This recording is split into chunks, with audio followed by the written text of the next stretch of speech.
Hello farming family. I always say there's money in the soil and you always need to get your hands dirty. There's money in the soil, truly. Okay, fast forward, let us walk within the production routine from archaeology to zoology. That's A to Z. So let's walk within the production routine. Basically, if you want to start a tomato farming is one of the most profitable crops you may love to cultivate. And the duration period for tomatoes cultivation takes 3 months. Good. This is how we start tomato production. By clearing the land when you get your land leased or being you owned by your own land or you lease the land. First of all, you need to clear the land. Once you clear the land, you nurse your seed. You have to make sure that you get the right variety or the preferred variety to cultivate. So once you got your preferred variety or the variety in which the market, the consumers prefer, then you nurse it. Once you nurse it, it takes approximately 3 weeks to transplant, from seed sow to transplant. So after the land has been cleared, you then correct every debris from the field. Then you construct your ridges. Because out here we construct ridges for our tomatoes to be transplanted on. So you construct your ridges. After the ridges construction, you then transplant your tomato seedling from the seed bed to the permanent field. You need to make sure that you transplant early in the morning, very early in the morning, around 5:30 or 5:50 a.m. to 7. You are done with the transplanting. Or late in the evening, around 3 o'clock p.m. downwards. Do not transplant heat hour of the day to avoid burning your seedlings. Note that. Do not transplant heat hour of the day to avoid burning your seedlings. Once you transplant, a week after the transplanting, you do your first fertilizer application. The first fertilizer application should be done in a starter solution method. We have types of fertilizer application. The method. We have the broadcasting method, the site placement method, and then the starter solution method and others. But this time around, you need to go for the starter solution method. When we talk about the starter solution method, a whole lot of people will be, getting it wrong, or will be difficult to understand what starter solution method is. Starter solution method is an act of what? Or is whereby you dissolve the granular form, the process of dissolving the granular form into the liquid. You dissolve the granular form to the what? To a liquid form. You get your 15-15-15 preferred fertilizer, or you get your 25-10-10. It's in a granular form. It's in a solid form, in a granular form. So you dissolve that solid or granular form into a liquid form, and you feed the plant with that liquid that you have dissolved. You have to feed it in the root zone of the plant. The root zone. You don't have to spray on the leaves of the plant. You have to feed it under the plant. That's the root zone of the plant. You should feed it under the plant. That is a week after transplanting. Someone may ask, what is the ratio? How will you measure it? How will you dissolve it? Now, I hope a lot of people ask me that. I believe a lot of people ask me that thing on my channel. But I want to take this opportunity on Mr. Eliaso Farms. Eliaso Farms. If you know you have not yet subscribed to the channel, please go and subscribe to the channel, because we have more informative videos for you. Very educative one. So kindly subscribe to the channel like this video. If we're able to get 100 likes for this video, we always keep on posting informative education informative videos for you. So kindly like and subscribe and click on the subscription notification button. You see that ring bell over there? Click on that notification. We have a lot of video for you. Watch out. So as I was saying, after this first fertilizer application, the ratio you have to take it, you need to get 10 to 12 kg of fertilizer. That's the granular fertilizer, the measurement, into 250 liters of water. Listen it well. I say get 10 to 12 kg of granular fertilizer and dissolve it into 250 liters of what? Of water. And then apply it on the tomato plant. Once you are done with that, someone may ask, what are the measurements per feeding one plant? After you have dissolved this granular fertilizer in the 250 liters of water, you have to get 50 ml, 50 to 70 ml of this measuring cup. Fetch about 70 of that ml or 50 of that ml into under a one plant of one tomato plant. You measure 50 to 70 ml per plant. In most cases, we as an experienced people like this, we normally use the knapsack sprayer machine to apply the fertilizer under the plant by fetching the liquid form of the fertilizer into that knapsack sprayer machine. We take off the nozzle of the knapsack sprayer machine for easy flow. So we just press the bar under the tomato plant and then we just press the trigger and then the water comes out from the knapsack machine under the plant. We do this for effective work, fast way to finish it. Mostly beginners, you don't know, so you have to go by getting your handle bucket, fetch it from your 250 liter drum or barrel of water, then you get your measuring cup which contains 50 to 70 ml. You fetch, then you place it under, you fetch, you place it under, you fetch, you place it under like that. This is the fertilizer application method we are talking about.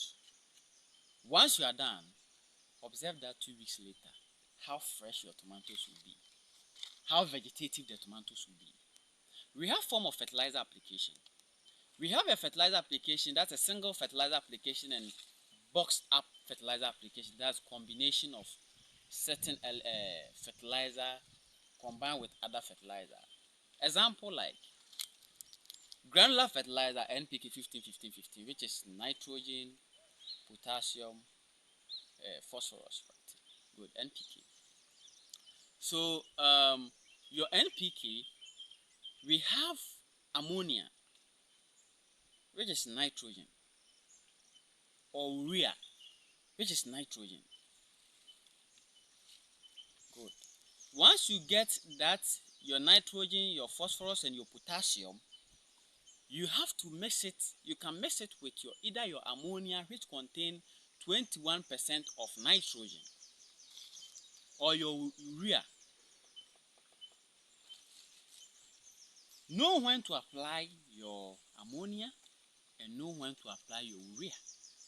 The ammonia can be boxed together with the NPK during the shortest or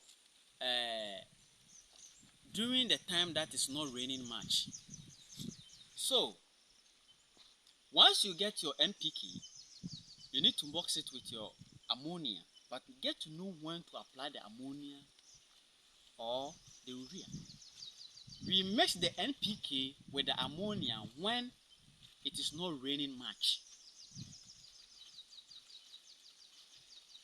And we mix urea with NPK and apply when it is raining continuously. Because the urea helps to extract water from the plant, whilst ammonia adds water to the plant. So when it is raining and you continue to give ammonia, that means you end up rotting all your fruit on your plant.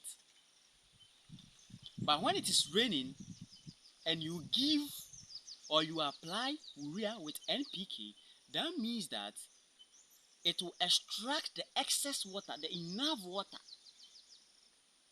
from the plant so that your fruit can be stable and vigor. Good. As you are watching this video, never forget to subscribe to this channel.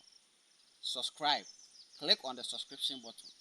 I hope you are enjoying the video. But kindly subscribe to this channel.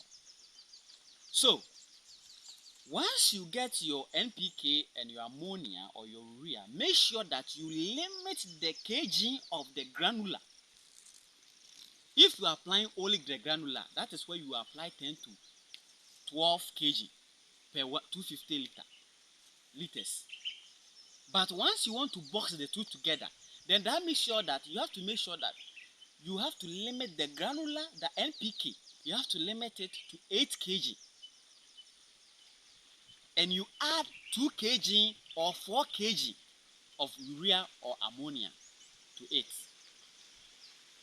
making 10 or 12 kg per 250 liters of water. I'm done with the fertilizer application. If you have any question, click on the comment section and leave your message over there. We give you your response. Now, let's move from the fertilizer application to the earthing up zone.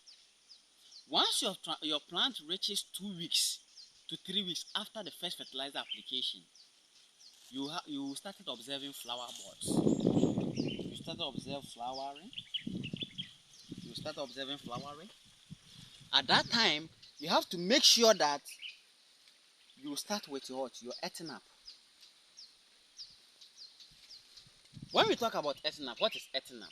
In some cases, in some other countries like Uganda and other places, because they plant some indeterminate varieties like Cobra F1 and others, the one that's required to be staked, they stake them over there. But for here in Ghana, we do something we call it earthing up, because our variety that we cultivate are determinate. The determinate type doesn't require staking. It's not necessarily mean you have to stake the determinate type, because it's the bush type. It yields in a bush, not in a bush like reese bush, but how it has formed a canopy. It yields under. As you can see this, you can see the fruit. You can see the fruit. You can see the fruit like this. You can see the fruit like that. You understand? So that one, the tomatoes will overcrowd. And then it will yield under the vegetation of the plant. That is how it is. It is determinate. It's not necessary to stake it. Good. Once you do your earthing up, the earthing up supports the plant.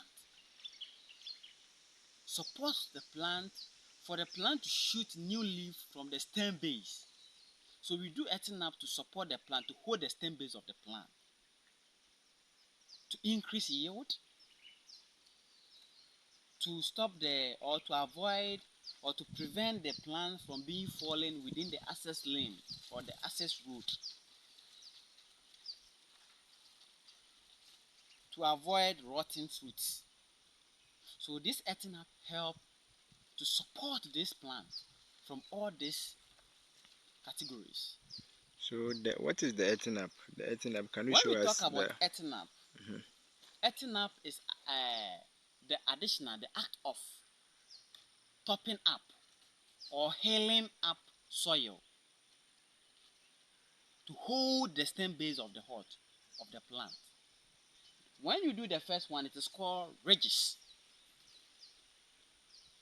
But when you do the second application or the act of heaping the soil around the stem base of the plant, it is called earthing up. Earthing what? Up. That is earthing up. We give you a video about how you do earthing up. After your earthing up, 2 weeks later after your earthing up, you need to prepare to give your second fertilizer application to your tomato plant. You can also go by the starter solution method because the plant takes the starter solution method early or faster than the others because already it has been dissolved with water. So once you take it, once you apply it to the plant, it started working. Mostly where we don't apply starter solution method is during the rainy season when it is raining so much. That one, it is recommended that you can go by your side placement method by fixing the granular fertilizer within a distance of, let's say, 5 centimeters from the plant. You fix it over there, the granular fertilizer. So once the rain comes or once it rains, it started melting. The granular fertilizer started melt or dissolve into a liquid form to feed the root zone of the plant. But with the starter solution method, when you apply it during the raining hours of the day, once you apply it, when heavy rains occur, it can wash away that liquid form you have, feed the plant with. So you need to check when to do that. Good. Once you are done with your earthing up, the next thing that follows is the follow-up thing. Everything that left is your preventive and protective chems. When we talk about chemicals that you use to treat your tomatoes, you know when to apply your fungicide, you know when to apply insecticide, you know when to apply your foliar fertilizers, and you are good to go. So insecticide insecticide is compatible with fungicides. Some insecticide, let me put it this way, some insecticide is compatible with some fungicides. You can apply an insecticide which doesn't contain oil. It is compatible with fungicide. But with an insecticide which is oil chem, it is not compatible with any sulfur-based fungicide. Note this carefully. When we are dealing with chemicals, it's different thing altogether. You can apply oil chem with sulfur or copper products. You can burn or you can lose, you can damage the whole field. So once you are applying a chemical, you don't have to apply a chemical that contains oil with fungicide or a foliar fertilizer which contains oil with fungicide.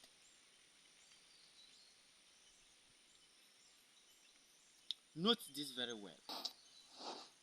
So you can't go and apply neem oil with sulfur 80 or any copper base or any sulfur product.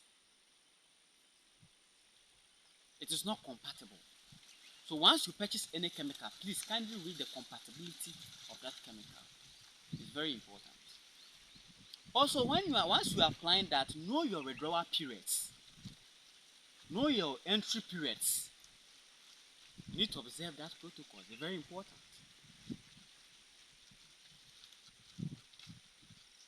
So once you are applying that, you need to make sure that tomato is one of the plants which is a heavy feeder plant. That means when we talk about heavy feeder plant, it's a plant that requires nutrients or nitrogen for it to work. It requires nutrient. Let me put it this way: nutrient, not nitrogen per se. Nutrient. That is why it's advisable you give twice, at least twice, of fertilizer to your plant or your tomato plant. Kindly subscribe to the channel once again. Click on the notification button and also follow Eliaso Farms. Once you are watching Eliaso Farms, never forget to also go to Alipa channel and subscribe also over there, because it's a link up channels. We give you every information, educative one. So we take you through every process, but at time, without wasting much time, kindly subscribe to this video and watch out for the next episode on this tomato production. Thank you very much.